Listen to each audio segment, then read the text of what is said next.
రాసినటువంటి పత్రిక 1వ అధ్యాయము 4-6 వచనాలు కలిసి ఉన్నాయి. 2 కలిపి చదువుకుందాం, అందరం కలిసి చదువుకుందాం. ఎట్లనగా తన ప్రీనియందు తాను ఉచితముగా మనకు అనుగ్రహించిన తన కృపా మహిమకు కీర్తి కలుగునట్లు తన చిత్త ప్రకారమైన దయా సంకల్పం చొప్పున యేసుక్రీస్తు ద్వారా తనకు కుమారునిగా స్వీకరించుటకు మనలను ముందుగా తన కోసం నిర్ణయించుకొని మనము తన ఎదుటన పరిశుద్ధులమును నిర్దోషులవలనని జగత్తు పునాది వేయబడక మునిపే ప్రేమ చేత ఆయన క్రీస్తు మనలను ఏర్పరచుకొనెను. దేవుని సహాయం కొరకు ప్రార్థన చేసుకుందామమ్మా. అందరూ మోకాల మీద ఉండండి.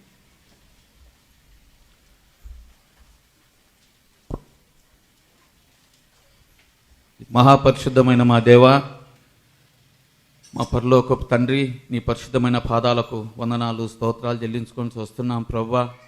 ఈ యొక్క ప్రభుదినాన్ని బట్టి నీకు స్తోత్రాలు. ఈ యొక్క ప్రభుదినమందు తండ్రి మమ్మ కనికరించినందుకు కూడా నీకు వందనాలు స్తోత్రాలు చెల్లించుకొని వస్తున్నాం తండ్రి. పరిశుద్ధుడవు నాయన, ఆకాశ మహాకాశాలు పట్టదాలినటువంటి దేవుడవు, సర్వశక్తి కలిగిన దేవుడవు, సర్వసృష్టికర్తవు తండ్రి. సమస్తమును తండ్రి ప్రభు సృష్టించి సమస్తము నిర్వహిస్తున్న దేవుడవు తండ్రి. నీకు వందనాలు నాయన. దేవుళ్లకు దేవుడవు, రాజులకు రాజువు, ప్రభులకు ప్రభుడవు తండ్రి. గొప్ప దేవుడవు నాయన తండ్రి. నీకు వందనాలు స్తుతులు చెల్లించుకొని వస్తున్నాం. మేమైతే మనుషులము తండ్రి, మానవులము, దుమ్ము ధూళి లాంటి వారిమి, ఒక పురుగు లాంటి వారిమి తండ్రి. గొప్ప దేవుడవు నాయన. మమ్మల్ని కనికరించినందుకు నీ స్తోత్రాలు. మమ్మల్ని జ్ఞాపకం చేసుకున్నందుకు వందనాలు నాయన తండ్రి. బైబిల్లో రాసించినటువంటి నీ మాటను బట్టి నీకు స్తోత్రాలు నాయన. మనిషిని జ్ఞాపకం చేసుకుంటూ వాడు ఏ పాటి వాడు అని తండ్రి పరిశుద్ధాత్మ దేవుడు తండ్రి కొన్ని వేల సంవత్సరాల క్రితం రాసించిన మాటను బట్టి నీకు వందనాలు. అవును ప్రభువా, వాస్తవంగా యథార్థంగా తండ్రి మమ్మల్ని జ్ఞాపకం చేసుకుంటూ మేము ఏ పాటి వారి నాయన తండ్రి కృప చూపినారు, కనికరించినారు. ఈ యొక్క పరిశుద్ధ దినమందు నీ ప్రత్యక్షతలో, నీ సన్నిధిలో, నీ పాదాల దగ్గర, నీ మందిరావరణంలో తండ్రి మేము చేరి నిన్ను స్తుతించుటకు తండ్రి ఎంతో గొప్ప కృపనిచ్చినావు నాయన తండ్రి. నీకు వందనాలు చెల్లించుకొని వస్తున్నాం. ఏదో మా మా యొక్క భక్తిని బట్టి కాదు కానీ ప్రభువా, ఏదో మా యొక్క మంచితనాన్ని బట్టి కాదు కానీ, ఏదో మా యొక్క యోగ్యతలను బట్టి కానే కాదని నీ పాదాల దగ్గర అంగీకరిస్తున్నాం తండ్రి. కేవలం నీ కృపను బట్టి తండ్రి, నీ దయను బట్టి, నీ యొక్క ప్రేమను బట్టి తండ్రి మమ్మల్ని కనికరించినావు తండ్రి. నీకు వందనాలు స్తోత్రాలు చెల్లించుకొని వస్తున్నాం. మా జీవితాలు తండ్రి ఎంత అల్పమైనటువంటివి తండ్రి, కొంచెం సేపు కనిపించి అంతలో మాయమైపోయేటువంటి ఆవిరి వంటి వారి తండ్రి నాయన. ఎంత అల్పులం తండ్రి ప్రభువా. నీ సన్నిధిలో ఎన్న శక్యం కానటువంటి వారిమి దేవా. మమ్మల్ని కనికరించినందుకు నీ స్తోత్రాలు దేవా తండ్రి. యొక్క ప్రభుదినమందు ఆరాధన వర్తమానం కొరకై ప్రార్థన చేసుకుంటూ వస్తున్నాం తండ్రి. నాతో మాతో మీరు మాట్లాడుతురండి దేవా. మా ప్రాణాలు బలపరచండి నాయన. ఆరాధన కొరకు సిద్ధపరచు తండ్రి. మా ప్రాణాలు ఆయత్తపరచుకుంటూ నీ కృపనీయమని ప్రార్థన చేసుకుంటూ వస్తున్నాం దేవా. దయచూడమని సహాయం చేయమని ప్రార్థన చేసుకుంటూ వస్తున్నాం తండ్రి. నీ ప్రత్యక్షతలు మేము చదువుకున్నటువంటి లేఖన భాగం కొరకు మేము ప్రార్థిస్తున్నాము నాయన. ఎఫెసీయులకు రాసిన పత్రిక 1వ అధ్యాయం 4-6 వచనాల కొరకు మేము ప్రార్థిస్తున్నాం నాయన. నీ ప్రవచనాల ద్వారా మాతో మాట్లాడండి. నీ ప్రవచన సారమును తండ్రి మేము ఎరుగుటకు సాయం చేయను ఆయన. ఆ విధంగా మమ్మల్ని కనికరించమని వేడుకుంటూ తండ్రి నా కొరకై నేను ప్రార్థిస్తున్నాను నాయన తండ్రి. ఎంతో తండ్రి ప్రభువా, మీరు ప్రేమించి రక్షించుకొని మందిరావరణలో మీరు ఉంచుకున్నటువంటి నీ బిడ్డలందరిలోకెల్లా తండ్రి ఎంత అధముడనని, అత్యల్పుడనని తండ్రి నీ పాదాల దగ్గర అంగీకరిస్తున్నాను నాయన. నీ సన్నిధిలో నిలవబడుటకు వాస్తవంగా యథార్థంగా నా మట్టుకుని అయితే ఏమాత్రం యోగ్యుని కాదు తండ్రి. ఈనాటి అనేకమైన బలహీనతతో, బుద్ధిహీనతతో, అవిధేయతతో, మూర్ఖత్వంతో నా తండ్రి నీ సన్నిధిలో మూర్ఖమైన వక్ర స్వభావం కలిగి జీవించినటువంటి సందర్భాలు అనేకములు ఉన్నాయని అంగీకరిస్తున్నాను నాయన తండ్రి. కేవలం నీ కృపను బట్టి తండ్రి మీరు ఇచ్చిన ఈ సమయం కొరకు స్తోత్రాలు. నీ సన్నిధిలో నన్ను మీరు నిలబెట్టుకున్నట్టు నీ కృపను బట్టి నీకు వందనాలు తండ్రి ప్రభువా. నీ కృపను బట్టి ప్రార్థన చేసుకుంటూ వస్తున్నాను. మీకు అసహ్యకరమైనటువంటి, మీకు ఆయాసకరమైన ప్రతి విధమైనటువంటి పాపమును, బలహీనతలను తండ్రి నా నుంచి తీసివేయమని ప్రార్థించుకుంటూ వస్తున్నాము. యజమాని చేతిలో అర్హమైన పాత్రగా నన్ను ఉంచుకోమని ప్రార్థన చేసుకుంటూ వస్తున్నాను. యజమాని చేతిలో యోగ్యమైన పాత్రగా నేను ఉండుటకు నీ కృప నాకు అనుగ్రహించమని ప్రార్థన చేసుకుంటూ వస్తున్నాను తండ్రి. కనికరించండి ప్రభా. మమ్మల్ని అందరినీ మీ హస్తాలకు అప్పచెప్పుకుంటూ ఆరాధన సమయం మాకు దీవెనకరంగా, ఆశీర్వాదకరంగా చేయమని వేడుకుంటూ ముందున్న సమయం అంతట్లో నీ కృపను గురించి మమ్మల్ని నడిపించమని వేడుకుంటూ యేసుక్రీస్తు వారి పరిశుద్ధమైన ఘనమైన నామమున దేవా ప్రార్థన చేసి అడిగి వేడుకుంటున్నాం తండ్రి. ఆమేన్.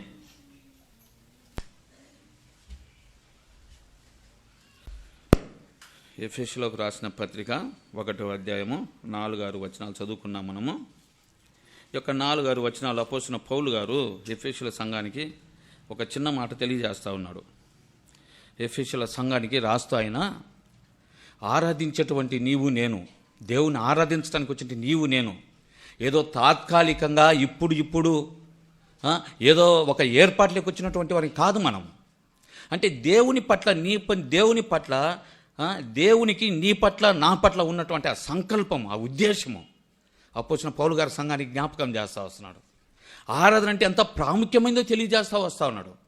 ఆరాధన చేయటానికి దేవుడు ఏర్పాటు చేసుకున్నటువంటి నీవు నేను, ఇది ఈనాటి ఏర్పాటు కానే కాదు. ఇది జగత్తు పునాది వేయబడక మునిపే దేవుడు ఏర్పాటు చేసుకున్నాడంట. తల్లి గర్భంలో రూపింపబడక మునిపే నీవు దేవునికి తెలుసు, నేను దేవుని తెలుసు. తల్లి గర్భంలో రూపించింది ఆయనే, తల్లి గర్భం నుంచి ఈనాటి వరకు కాపాడింది ఆయనే. అంటే ఎందుకు కాపాడాడు, ఎందుకు తల్లి గర్భంలో రూపించాడు, ఏంటి జీవితం ఏంటి? ఆయన నామాన్ని మహిమపరచాలని, ఆయన నామాన్ని మహిమపరచాలని. అరే సంఘానికి ఎందుకు ఈ మాట చెప్తున్నాడో కానీ, అంటే మానవ జీవితంలో మనం ఎందుకు జీవిస్తున్నాం అర్థం కావటంలే, ఎందుకు బ్రతుకుతున్నాం అర్థం కావటంలే, మన జీవితం యొక్క లక్ష్యం ఏంటో తెలియటంలే. ఏదో తింటున్నాం, త్రాగుతున్నాం, జీవిస్తున్నాం, బాల్య దశ వచ్చింది, యవ్వన దశ వచ్చింది, వృద్ధాప్య దశ వచ్చింది, చనిపోతున్నాం, వాడికి లైఫ్ అయిపోతుంది అనుకుంటున్నాం. కానీ అలా కాదు. ఇది దేవుడు నిన్ను ఏర్పాటు చేసుకున్నది, దేవుడు నిన్ను సృష్టించింది. అనాది కాలంలో జగత్తు పునాది వేయబడక మునిపే దేవుడు నిన్ను ఏర్పాటు చేసుకున్నాడు. దేవుని నువ్వు వచ్చే మహిమపరచాలని, దేవుని నువ్వు గణపరచాలని, దేవుని నువ్వు ఆరాధన చేయాలని. అంటే నీ ఆరాధనకు, నా ఆరాధనకు దేవుని యొక్క సన్నిధిలో అంత విలువైనటువంటిదిగా ఉంది. అంటే పరమందు ఉన్నటువంటి దేవుడు, ఆయన ఆకాశ మహాకాశాలు పట్టదాని దేవుడు అని పేరు ఆయనకు. ఒక ఆకాశము దాని యొక్క సృష్టి అర్థం కాక సస్తా ఉన్నాం ఈనాటికి. ఆ నక్షత్రాలు అర్థం కావడంలే, ఆ సూర్యుడు అర్థం కావడంలే, ఈ భూమి యొక్క రహస్యం అర్థం కావడంలే, ఎంత పరిశోధన చేస్తుంటే అర్థం కావడంలే. ఆకాశ మహాకాశాలు పట్టదాని దేవుడు ఆయన, ఆకాశ మహాకాశాలు పట్టదాలన్నటువంటి దేవుడు. అటువంటి పరిశుద్ధమైన దేవుడు, అంత సర్వశక్తి కలిగినటువంటి దేవుడు ఆకాశ పరమండలమును వదిలిపెట్టి నీ ఆరాధన కొరకు, నా ఆరాధన కొరకు ఈ లోకానికి వచ్చినాడు. దేవుని యొక్క ఏర్పాటు అంత ప్రాముఖ్యంగా ఉంది. దేవుని యొక్క ఆరాధన చేయడానికి వచ్చినట్టు నీ పట్ల, నా పట్ల దేవుని యొక్క సంకల్పం అంత విలువైనట్టుగా ఉంది. అయితే మనకు తెలియనటువంటి విషయమల్లా ఏంటంటే, దేవుని ఎట్లా మహిమపరచాలని తెలియటంలే, దేవుని ఎట్లా గణపరచాలని తెలియటంలే, ఎట్లయితే దేవునికి మహిమ వస్తుందో అర్థం కావటంలే, ఎట్లయితే దేవునికి గణపరచబడతామో తెలియటంలే. ఏంటంటే చేస్తూ ఉన్నాం, ఎన్నెన్ని విధానాల ద్వారా చేస్తున్నాం. ఈ విధానాలన్నిటి ద్వారా దేవునికి మహిమ వస్తుంది అనుకుంటా ఉన్నాం. ఈ పద్ధతులన్నిటితో దేవునికి ఘనత వస్తుంది అనుకుంటున్నాం. కానీ దేవుని ఎట్లా గణపరచాలో మనకు అర్థం కావటంలే. ఎట్లయితే దేవుని స్తుతించగలము, ఎట్లయితే దేవుని గణపరచగలము, ఎట్లా దేవునికి కీర్తి వస్తుంది. దేవుని కీర్తించాలంటే, దేవునికి కీర్తి రావాలంటే మన జీవితంలో ఏం జరగాల, మనం ఏం చేయాలా, మనకు ఏమీ తెలియటంలే. చాలామంది జీవితాల్లో దేవుని మహిమపరచడం అంటే ఏమనుకుంటున్నారంటే, ఎత్తైనటువంటి స్థలాల్లో పెద్ద పెద్ద గోపురాలు కట్టి, దేవాలయాలు కట్టి, ఎత్తైనటువంటి స్థలాలలో అక్కడ ఏదో ఒక పెద్ద ఆడంబరంగా కొన్ని కార్యక్రమాలు చేసి, ఇటువంటి పెద్ద పెద్ద దేవాలయాలు, టెంపుల్స్, చర్చెస్, ఒక చర్చి ఒక కడితే ఇంకొకరు పోటీ ఇంకొక చర్చి కడితే, కడపతి ఆర్సీఎం వాళ్ళు బైపాస్ రోడ్ల అక్కడ పెద్ద చర్చి కడితే, అక్కడ సిఎస్ఐలు వాళ్ళు ఇంకా పెద్ద చర్చి. అంటే అట్లా దేవునికి మహిమ వస్తుంది అనుకుంటున్నారు, అట్లా దేవునికి ఘనత వస్తుంది అనుకుంటున్నారు. ఏదో పెద్ద పెద్ద దేవాలయాలు కట్టడం వల్ల, పెద్ద పెద్ద చర్చెస్ కట్టడం వల్ల, వాటి ఏదో అలంకరించడం వల్ల, వాటి ఏదో గొప్పగా చూపించడం వల్ల ఇటువంటి విధానంలో దేవునికి మహిమ వస్తుంది, ఘనత వస్తుంది అనుకుంటున్నాం. కానీ దేవుని యొక్క సంకల్పం అది కాదు, దేవుని యొక్క ఉద్దేశం అది కాదు. మార్కు రాసిన సువార్త 9వ అధ్యాయము 5వ వచ్చి చదవండి. మీరు తీసిన వాళ్ళు ఉంటే. అప్పుడు పేతురు, బోధకుడా మనం ఇక్కడ ఉండటం మంచిది, మేము నీకు ఒకటియు, మోషేకు ఒకటియు, ఏలియాకు ఒకటియు 3 పర్ణశాలలు కట్టుదమని చెప్పాను. వారు మిగుల భయపడిన కనుక మరి తాను చెప్పవలసిందేమో అతనికి తెలియలేదు. మేఘం ఒకటి వచ్చి వారిని కమ్మగా, ఈయన నా ప్రియకుమారుడు,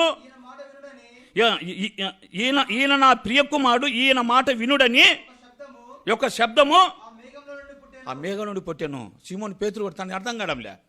దేవుడు రూపాంతరం చెందినాడు, ఏలియా, మోషే అటువంటి వాళ్ళు దేవునితో సంభాషిస్తున్నారు. పేతురు తను తెలియకునే చెప్తాం. 3 పర్ణశాలలకు అర్థం. ఇక్కడ అద్భుతమైన ప్రదేశం ఇది. 3 పర్ణశాల, నీకు ఒక పర్ణశాల కడతాము, మోషేకు ఒక పర్ణశాల కడతాము, ఏలియాకు ఒక పర్ణశాల కడతాము. ఎత్తైన పర్వత స్థలంలో యాకోబును, యోహాను, పేతును ముగ్గురిని ఎత్తైన పర్వతం దగ్గరికి తీసుకెళ్ళి అక్కడ రూపాంతరం చెందినాడు. దేవుని యొక్క స్వరూపం కనిపించింది వాళ్ళకు. ఆ పరమందున్నటువంటి మోషేను, ఏలియాను కలర్ చూసినారు వాళ్ళు. ఈ అద్భుతమైనటువంటి స్థితి, ఈ యొక్క అద్భుతమైన ఈ యొక్క అనుభవము, ఇక్కడ పర్ణశాలలు కట్టాలి, ఇక్కడ మందిరాలు కట్టాలా. అయితే ఆకాశంలో నుంచి ఆ యొక్క వచ్చే మేఘం నుంచి ఒక శబ్దం వచ్చిందంట. ఈయన నా ప్రియ కుమారుడు, ఈయన మాట వినుడి. ఈయన మాట అట్లా కాదు, నువ్వేదో పర్ణశాలలు కట్టాలనుకుంటున్నావు, పర్ణశాలలు కట్టడం వల్ల కాదు, ఏదో చేయాలి అట్లా కాదు. అది ఈయన నా ప్రియ కుమారుడు, ఈయన మాట వినుడి అంటే దేవునికి ఎట్లా మహిమ వస్తుంది, ఎట్లా ఘనత రావాలంటే ఇట్లా పర్ణశాలలు కట్టడం వల్ల కాదు, ఇట్లా చర్చెస్ కట్టడం వల్ల కాదు. దేవుని యొక్క మహిమ రావంటే, దేవుని మహిమపరచాలా, ఘనపరచాలంటే ఈయన మాట వినుడి అని ఒక శబ్దాన్ని విన్నారు వాళ్ళు. ఇంకా కొంతమంది ప్రజలు ఏం చేస్తున్నారంటే, మత్తయి రాసినటువంటి సువార్త మరి 15వ అధ్యాయము మరి 9వ వచనం చదువు బ్రదర్. ఎవరైనా తీసిన వాళ్ళు ఉంటే, ఈ ప్రజలు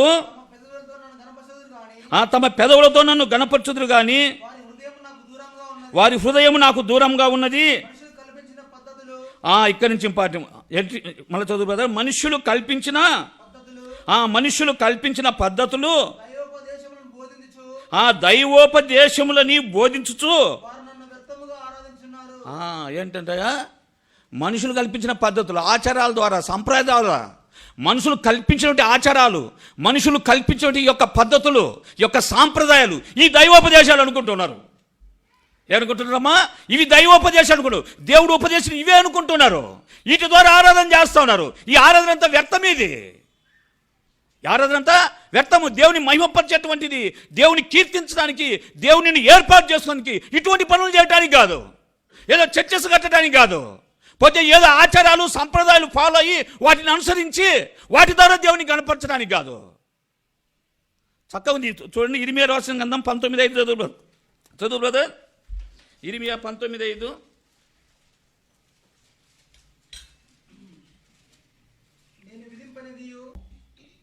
చదువు బ్రదర్. నేను విధింపనిదియు నేను సెలవీయున్నది నా మనసుకు తోచనైనటువంటి ఈ యొక్క ఆచారములను ఆచరించిరి. చాలాడికి ఏంటంటే ఈ ఆచారాలు సంప్రదాయాలు నేర్చినవి కానే కాదు. ఏవైతే ఆచారాలు సాంప్రదాయాలు ఫాలో అవుతూ ఇవి దైవోపదేశాలు అనుకుంటున్నావో, ఈ యొక్క ఆచారాలు సంప్రదాయాలు నేర్చినవి కావివి. అందుకే మీరంతా నన్ను వ్యర్థంగా ఆరాధన చేస్తున్నారు. అంటే వ్యర్థమైనంటే అర్థమైందమ్మా? వ్యర్థం అంటే ఏందమ్మా? వ్యర్థం అంటే వేస్ట్ అని. అంటే వేస్ట్ అంటే అర్థం ఏమని? వ్యర్థం అంటే వేస్ట్. మరి వేస్ట్ అంటే దేనికి పనికిరానిదని, దేనికి పనికిరానటువంటిది వ్యర్థమైన ఆరాధన చేస్తూ ఉన్నారు. ఈ యొక్క ఆచారాలు సంప్రదాయాలు దైవోపదేశం అనుకుంటున్నారు. మరి పద్ధతులు అనుకుంటున్నారు. ఈ యొక్క పద్ధతులు సాంప్రదాయాలు ఇవే దైవోపదేశాలు అనుకుంటున్నారు. అందుకే బైబిల్లో ఒక మాట ఉంది, ఏంటంటే వినుట వలన విశ్వాసం కలుగుతుందంట. అది దేవుని యొక్క మాట వినుట వలన విశ్వాసం కలుగుతుంది. ఈ యొక్క వాటి దగ్గరికి వెళ్ళి, ఏమాత్రం స్వరము లేనటువంటి వాటి దగ్గరికి వెళ్ళి దేవుని విశ్వాసం అంటే విశ్వాసం ఉంచలేవు. దేవుని నమ్మని చేతనే కాదు. సత్యం దొరకు నీ బతుకు అట్టుండాల్సింది అంతే. సత్యం దొరకు వాటికి మొక్కవలసింది, వాటి వలన ఉండాల్సింది అంతే. కానీ వాటి వల్ల నువ్వు ఏమీ వినలేదంటే దేవుని మీద నీకు నమ్మకమే పుట్టదు. దేవుని వల్ల నీకు నమ్మకమే పుట్టదు. అందుకే వాళ్ళకి ముఖ్యమంటే దేవుని స్వరం వాళ్ళకి తెలియదు కాబట్టి, దేవుని యొక్క మాటలు వాటి దగ్గర లేవు కాబట్టి వాళ్ళకు ప్రాముఖ్యమైనది ఏంటంటే ఆచారాలు సంప్రదాయాలే. ఆచారాలు సంప్రదాయాలే.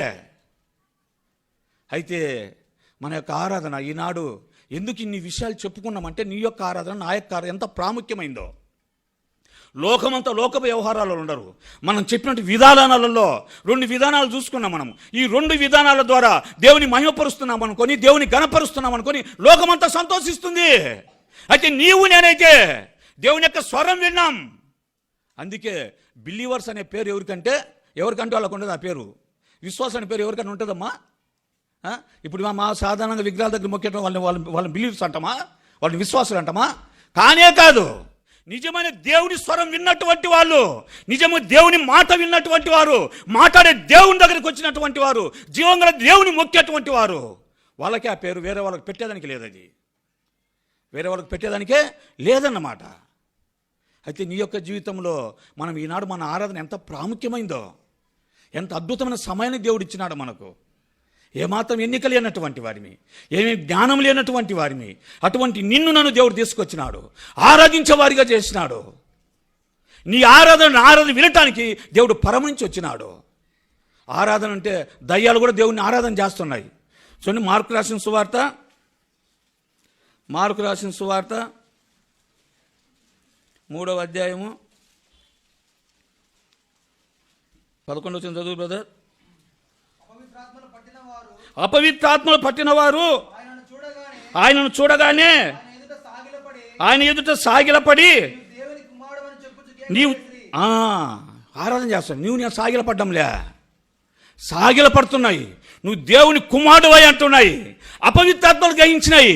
ఈయన సామాన్యుడు కాదీనా, ఈయన ఏదో మరియమ్మ కొడుకు జోజప్ప కొడుకు కాదీనా, ఏదో శరీరం అవతారం వచ్చి మన మధ్య ఒక మనుషులుగా ఉన్నటువంటి వాడు కాదీనా.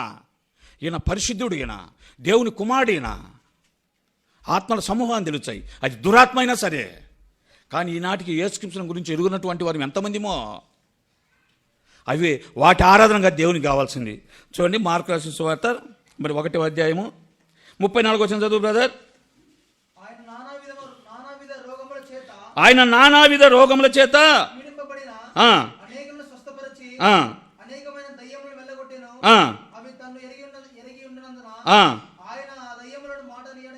మాట్లాడనీలే. దేవుని కుమారుడు, నువ్వు పరిశుద్ధులని చెప్పాల్సిన అవి కాదు, అవి చెప్పడం కాదు. తనను ఎరిగినందునన్నా వాటిని మాట్లాడనీలే, గద్దించినాడు నువ్వు మాట్లాడొద్దని. అయితే నువ్వు నేను ఆరాధన చేస్తే అపవిత్రాత్మలు దయ్యములు పట్టినటువంటివి సాగిల పడ్డాయి, నమస్కారం చేశాయి. అవేం తప్పు చెప్పటంలే. నువ్వు దేవుని కుమారుడవై అని చెప్తుంది, నువ్వు పరిశుద్ధుడవై అని చెప్తా ఉంది, నువ్వు మహాకాశాలు పడాలి, ఆ దేవుడు అయ్యా. ఈ ప్రజలకు అర్థం కావడం లేదు. అయితే అవి తనను ఎరిగినందున వాటిని మాట్లాడనీలే. యెషయా రాసిన గ్రంథం 6వ అధ్యాయము,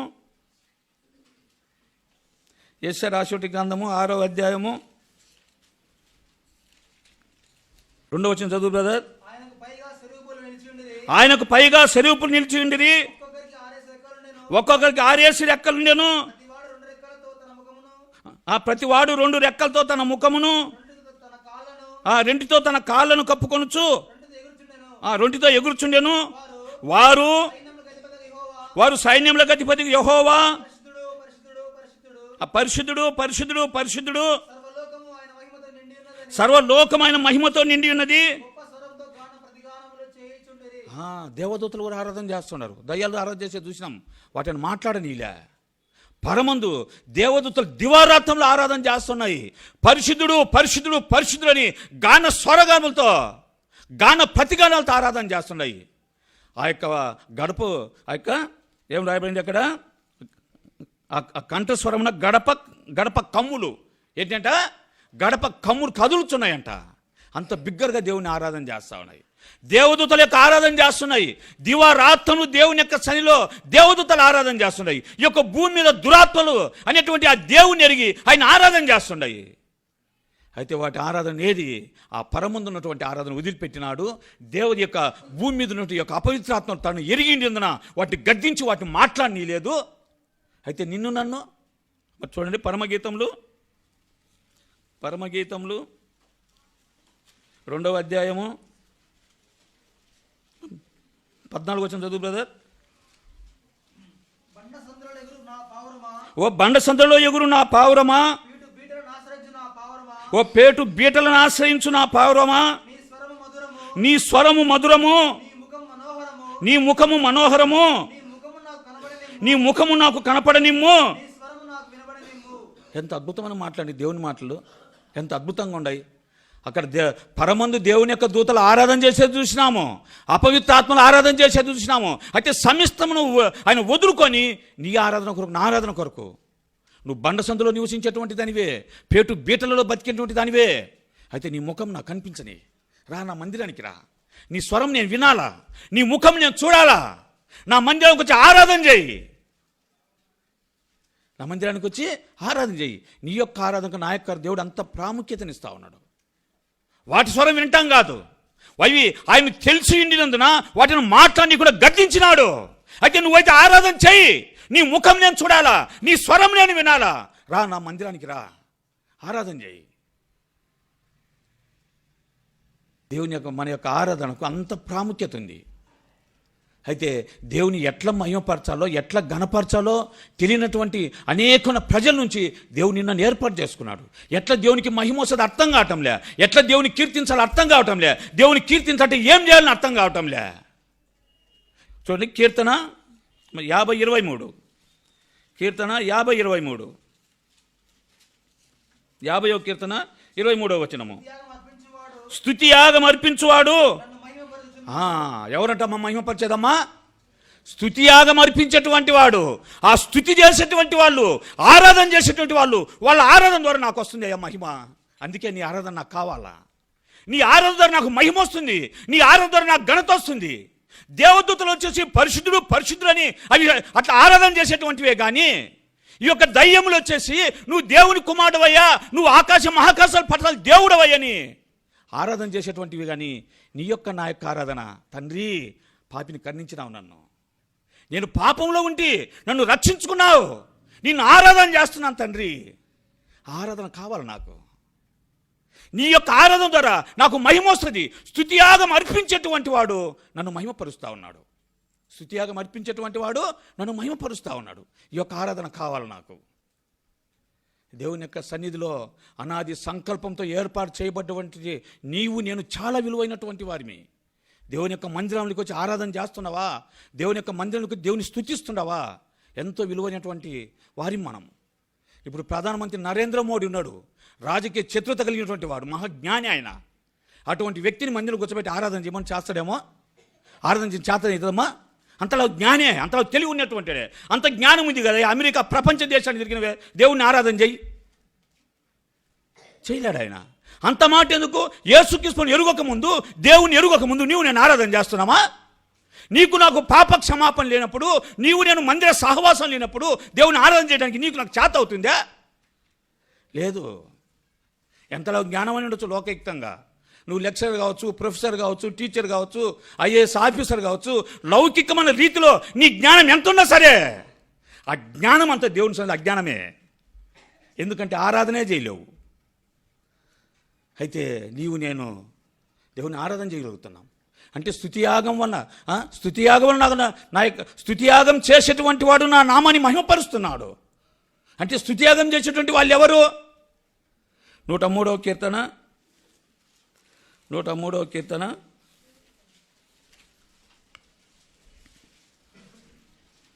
1 నుంచి చదువు బ్రదర్, 1 నుంచి 4 వచ్చిన చదువు బ్రదర్. నా ప్రాణమా యెహోవాను సన్నుతించుము, నా అంతరంగమున్న సమస్తమా ఆయన పరిశుద్ధ నామమును సన్నుతించుము. నా ప్రాణమా యెహోవాను సన్నుతించుము. ఆయన చేసిన ఉపకారాలు దేనిని మరువకము. ఆయన నీ దోషములన్నిటినీ క్షమించువాడు, నీ సంకటములన్నిటినీ కుదుర్చువాడు. ఇదన్నమాట ఆరాధన అంటే. నువ్వు స్తుతించగలుగుతున్నావంటే నీ దోషాలు క్షమించే దేవుణ్ణి నువ్వు ఆరాధించేటువంటి ఏంటంటే, నీ దోషాలు క్షమించే దేవుడై ఉండాలి నువ్వు ఆరాధించాలంటే.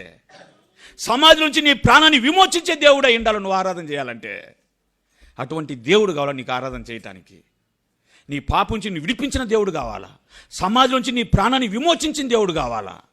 ఈ లోకంలో దేవుని యొక్క మాటలు వినకపోవచ్చు. ఈనాటి ఈ లోకంలో ఎంత దేవుని యొక్క స్వరం ఎంత ప్రకటన చేస్తున్నా కానీ నువ్వు అంగీకరించకపోవచ్చు, నీ హృదయం కఠినం చేసుకోవచ్చు, నువ్వు దేవుని ఏమాత్రం అంగీకరించకపోవచ్చు. కానీ ఒక మాట ఉంది బైబిల్లో, యోహాను రాసిన సువార్త 5వ అధ్యాయము 25వ వచనం చదువు బ్రదర్. మృతులు దేవుని కుమారుని శబ్దం విను గడియ వచ్చుతున్నది, ఇప్పుడే వచ్చినది. తర్వాత 28 చదువు బ్రదర్. 28 దీనికి ఆశ్చర్యపడకుడి, ఒక కాలం వచ్చుతున్నది, ఆ కాలంలో సమాధిలో ఉన్న వారందరూ ఈడ వినకపోవచ్చులే, వినవు. ఈడ ఎంత చెప్పినా వినవు. సత్యమును గ్రహించి గ్రహించవు, దేవుని యొక్క మాటకు లోబడవు. నీ మూర్ఖత్వము, నీ కఠినత్వము ఎంత భయంకరంగా ఉంటే అంత భయంకరంగా ఉంటుంది. ఈడు వినకపోయిన సత్యంతో సమాధిలో వినాలి నువ్వు ఆ స్వరం. ఆడ తప్పించుకున్నాను ఇలా. ఈడ నువ్వు ఒకవేళ దేవుని యొక్క నామాన్ని వినకుండా నీ ఇష్టానుసారంగా బ్రతకచ్చు, కానీ సత్యంతో సమాధిలో నువ్వు దేవుని యొక్క స్వరాన్ని వినాలా. సమాధులు తెరవబడతాయి. మృతులు దేవుని యొక్క స్వరాన్ని వినే సమయం ఉంది. కానీ అటువంటి ఆ సమాధిలో నుంచి నిన్ను విమోచించినాడు దేవుడు. అందుకు ఆరాధన చేయి. ఆరాధన చేయటానికి ఈ కార్యాలు కావాలా. ఇవి లేకపోతే నువ్వు ఆరాధన చేయలేవు. నీ దోషాలు క్షమించకపోతే నువ్వు ఆరాధన చేయలేవు. నీ పాపాలు క్షమించిన ఆ కార్యం నీలో జరగకపోతే నువ్వు ఆరాధన చేయలేవు. ఆ సమాధిలో నుంచి నా ప్రాణాన్ని విమోచించినాడు అన్నటువంటి ఆ అనుభవం లేక నువ్వు రాలేకపోతే నువ్వు దేవుని ఆరాధన చేయలేవు. దేవుని ఆరాధన చేయటం ఈ కావాలా. ఈ కావాలంటే అర్థమేమని, దేవుని ఆరాధన చేయడానికి ఇట్లాంటి దేవుడు కావాలా. నీ పాపాలు క్షమించే దేవుడు కావాలా. సమాధి నుంచి నీ ప్రాణాన్ని విమోచించే దేవుడు కావాలా. సమాధులు తెరవబడాలా. దేవుని యొక్క స్వరం వినాలా. ఆయన కుమారులు, ఆయన కుమార్తెలు పరలోకం ఆరోహణం కావాలా. ఏం కావాలమ్మా? పరలోకం ఆరోహణం కావాలా. విడవబడినటువంటి వారు, ఎక్కడ విడవబడినటువంటి వారు? సమాధిలో విడవబడినటువంటి వారు పాతాళానికి దిగిపోతారంట. ఎక్కడ దిగిపోతారమ్మా? పాతాళానికి. సమాధి నుంచి విమోచించబడటం అంటే అది. సమాధి నుంచి విమోచించబడితే ఈడ విమోచనలోకి రాలే, ఈడ పాప క్షమాపణలోకి రాలే, నీ పాపాలు క్షమించి దేవుని తెలుసుకోలే, ఆయన అంగీకరించడానికి నీకెంత కష్టమవుతుందో. అయితే ఈడ విమోచింపబడితే సమాధి నుంచి విమోచింపబడతావు. సమాధి నుంచి విమోచించే కార్యం నీ ప్రాణం నీలో ఉండగానే జరుగుతూ ఉంది.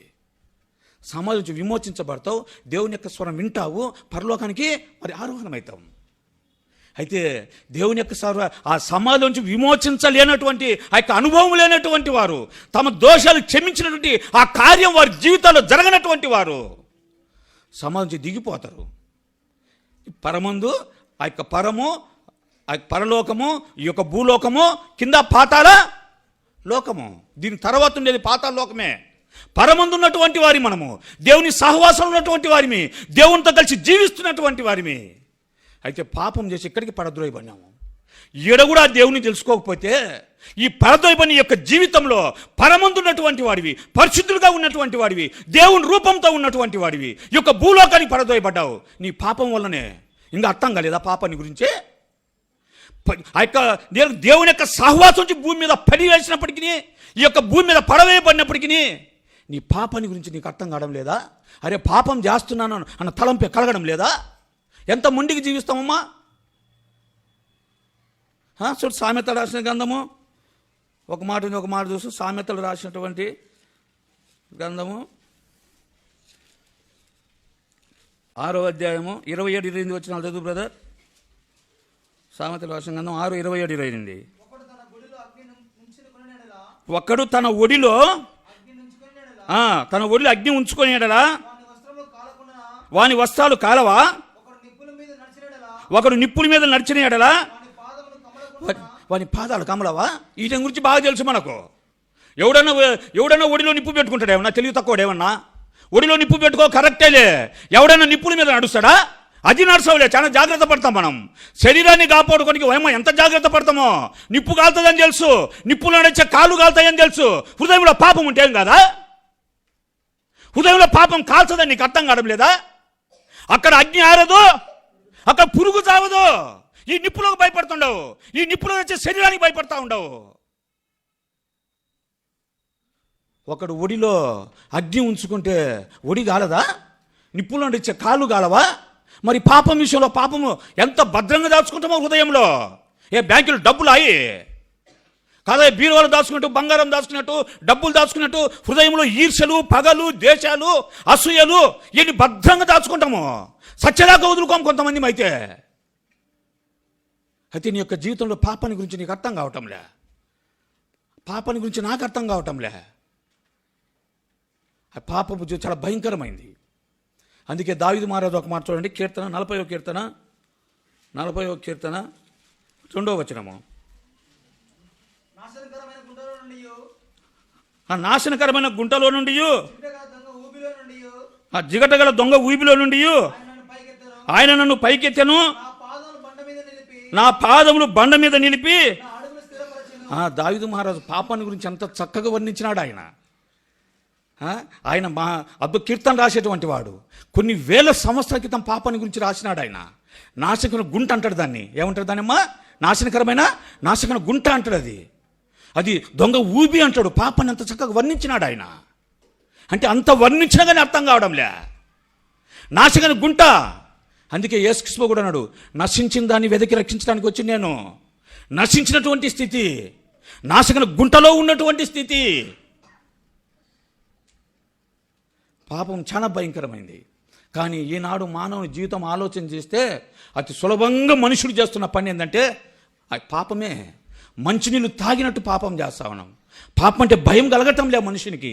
పాపం చేస్తుంటే ఆ భీతి మనుషుని హృదయంలో పుట్టడంలే. అయితే నీ యొక్క జీవితం, నా యొక్క జీవితంలో దావీదు మహారాజు అంటున్నాడు. ఆయన ఒక చక్కటి మాట చెప్తున్నాడు ఆరాధన చేయడానికి.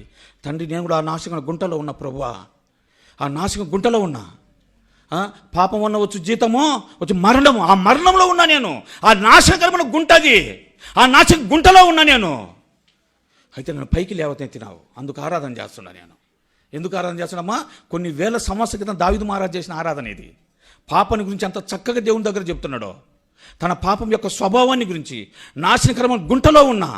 రెండో మరణానికి నేను పాత్రుడనయ్యున్నా. అగ్నిగుండానికి పాత్రుడనయ్యున్నా. పాతాళం యొక్క వశంలో ఉన్నా నేను. నా జీవితం అలాంటిది. ఆ భయంకర నాశనం గుంటలో నుంచి నా తండ్రి నన్ను పైకి లేవనెత్తినావు. ఏం చేసినట్టమ్మా? పైకి లేవనెత్తినావు. అందుకు దేవుడు దేవుని ఆరాధన చేస్తున్నాడు. అందుకే 103వ కీర్తనలో ఏం చెప్తున్నా? తన ప్రాణాన్ని సిద్ధపరచుకుంటున్నాడు. ఎంత చక్కగా ఆయత్తపరచుకుంటున్నాడో. ఆరాధన అనేటువంటిది నీ ప్రాణానికి, దేవునికి సంబంధించినటువంటిది. ఇంతకుముందు కూడా చెప్పినాను అనుకుంటా నేను. ఆరాధన సమయంలో నీ కుమారుల కొరకు, నీ కుమార్తెల కొరకు వ్యర్థమైనటువంటి వాటి గురించి ఆరాధన చేయగాకండి. అది కాదది. నీ ప్రాణాన్ని ఆయత్తపరచుకో. నీ ప్రాణాన్ని సిద్ధపరచుకో. నీ ప్రాణంలో ఉంటే అంతరంగంలో సమస్తాన్ని సిద్ధపరచుకో. దేవునికి నీకు మధ్య కలిగిన సంబంధం అది. ఆయన చేసిన కార్యం జ్ఞాపకం చేసుకో. ఆయన చేసిన కార్యాన్ని నువ్వు తలంచుకో. దావీదు మహారాజు చక్కగా చెప్తున్నాడు, నాశనకర గుంటలోంచి నన్ను పైకి లేవనెత్తినావు. పాపాన్ని గురించి ఇంకొక మాట చెప్తా ఉన్నాడు ఆయన. ఏంటంట? జిగటగల దొంగ ఊబి అంట. అంటే ఊబి అంటే ఏంటమ్మా? దేన్ని ఊబి అంటామమ్మా? దేన్ని అంటాం బ్రదర్ ఊబి అని? అంటే ఊబి అంటే అర్థం ఏంది బ్రదర్? అంటే ఊబి అంటే ఏంటి బ్రదర్? ఎక్కువ పల్లెటూరులో ఉంటున్నారు. ఎంత ఇది పల్లెటూరు కాకపోవచ్చులే. అంటే ఊబి అంటే అర్థం ఏంటంటే ఆధారం లేకుండా దిగిపోయే స్థలం. ఊబి లాంటి కొన్ని ప్రదేశాలు ఉంటాయి. ఆ ఊబిలో మనిషి పడిపోయింటే బయటికి రాలేడు అతను. అది పైకేమో మామూలుగా స్థలం మాదిరిగా అనిపిస్తుంది. ఆ ఊబిలో కాలు పెట్టినాడు అనుకో, అతను దిగిపోవాల్సిందే. అంటే ఎందుకు దిగంటే అతను లేవటానికి ఒక ఆధారం దొరకదు. ఆ ఊబిలో నుంచి బయటికి రావడానికి ఒక ఆధారం కావాలి కదా. ఆధారం ఉండదు. ఊబిలో ఉన్నటువంటి ఎవరు రక్షించలేడు. ఒకవేళ ఊబిలో ఉన్నటువంటి వానికి చెయ్యి ఇచ్చినా కానీ వానికి ఆధారం లేదు కాబట్టి మన చెయ్యి లాక్కుంటాడు. వానికి ఆధారం లేదు కాబట్టి నీ చెయ్యి లాక్కుంటాడు, నువ్వు కూడా ఊబిలో పడిపోతావు. ఈ భయంకర దొంగ ఊపిది. ఈ యొక్క పాపం అనేటువంటిది ఊబి లాంటి తండ్రి. దాంట్లో నుంచి బయటికి రావడం నాకు చేత కాదు. ఆ పాపం నుంచి బయటికి రావడానికి నాకు చేత కాదు. ప్రతి మనుషుడు పాపంలో పడ్డమేమో సులభంగా పడతాం. ఒక దురలవాట్లను గురించి, ఒక చెడు అలవాట్లు, వ్యసనాలు, వాళ్ళకేం ట్రైనింగ్ ఇవ్వాల్సిన పనిలే. వాళ్ళకు మనం ట్రైనింగ్ ఇవ్వాల్సిన పనిలే. మామూలుగా పాఠశాలలు పెట్టినట్టు పాఠశాలలు పెట్టి చెడు వ్యసనాల గురించి బోధించాల్సిన పనిలే. ఏదో పిల్లలకు వాళ్ళు చెప్పినట్టు ఎట్లా దొంగతనం చేయాలా, ఎట్లా అబద్ధాలు ఆడాలా అని ఏమన్నా స్కూల్స్ ఉన్నాయా ప్రత్యేకంగా? ఏమన్నా అట్లనే పిల్లల్ని ఏమైనా తయారు చేస్తున్నారా? పిల్లలు ఎంత చక్కగా నేర్చుకుంటున్నారు అబద్ధాలు. ఎంత చక్కగా అబద్ధాలు ఆడుతున్నారు. చిన్న వయసులో ఎంత భయంకరంగా ఎన్ని విధాల పాపం చేయడానికి రెడీ అవుతున్నాడు. ఎంత ధైర్యపడతా ఉన్నారు. దొంగ ఊపి సులభంగా పాపంలో పడతాం. కానీ పాపం నుంచి బయటికి రావడానికి మాత్రము నీ వశంలో, నా వశంలో లేదు. ఆ పాపం నుంచి నీకు నాకు బయటికి రావడానికి ఆధారమే ఉండదు. చాలామందిని గమనించండి. మరి బయట తాగేటువంటి వాళ్ళు కానీ, ఇతరత్ర ఎటువంటి వ్యసనాలు ఉన్నటువంటి వాడు కానీ ఆ యొక్క పాపపు స్థితిలో, ఆ స్వభావంలో బాధపడుతుంటాడు, ఏడుస్తుంటాడు. వానికి బాధ కలగదా? ఎవరు చూసినారమ్మా? చెడు వ్యసనటువంటి వాడు బాధపడకుండా ఉంటాడా? బాధపడుతుంటాడు. ఒకనొక సమయంలో చాలా వ్యసన పడుతుంటాడు, చాలా దుఃఖపడుతుంటాడు. అయితే బయటికి రావడం చేత అయితే కదా. తను బయటికి రావడానికి తను చేత అయితే కదా. ఊబి లాంటిది అది. ఆ ఊబి లాక్కొని పోయేటువంటిదే. ఆ ఊబిలో నుంచి బయటికి రావడానికి, ఆ పాపం నుంచి బయటికి రావడానికి అతనికి ఆధారం కావాలా? ఆధారం ఉండదు ఊబిలో. అందుకే బైబిల్ చాలా చక్కగా చూడమని రోమీలకు రాసినటువంటి పత్రిక 7వ అధ్యాయము 18వ వచనం చదువు బ్రదర్. నా యందు అనగా నా శరీరమందు మంచి ఏదియో నీ నా శరీరమందు మంచిది ఏది నివసింపదని నేను ఎరుగుదును. మేలైనది చేయవలన కోరిక నాకు కలుగుతున్నది గాని మేలైనది చెయ్యాలని చెప్పి కోరిక నాకు కలుగుతున్నది కానీ దాన్ని చేయడం నాకు కలవడలేదు. దాన్ని చేయటం నాకు కలుగట్లేదు. తర్వాత చదువు బ్రదర్. నేను చేయగోర మేలు చేయక ఆ, చేయగోరని కీడు చేయుచున్నాను. ఇదేమి ఇంత స్వభావం అర్థమే కాదు ఇది. సరే మేలైంది తనలో లేదు, మేలైంది చెయ్యాలనుకుంటాం కానీ చేయలేకపోతున్నాం. సరే చేయలేకపోతే సత్యత అక్కడ చావు, అట్లా చావుడు. మేలైంది చేయకుండా మరి కీడు చేస్తా ఉన్నాడు. ఈ యొక్క మానవునుకునేటువంటి భయంకర స్వభావం ఇది. మేలైంది చేయాలన్న కోరిక నాలో కలుగుతుంది కానీ ఆ మేలైంది చేయటానికి చేతగాడం లే. నాకు కూడా మేలు చేయాలని, నాకు కూడా మంచిగా బ్రతకాలని, నాకు కూడా మంచిగా జీవించాలని ఆశ కలుగుతుంది. దాన్ని చేయటం నా వల్ల కావడం లేదే. ఎంత ఈ యొక్క అపోస్తలుడైన పౌలు గారు సంఘానికి ఎంత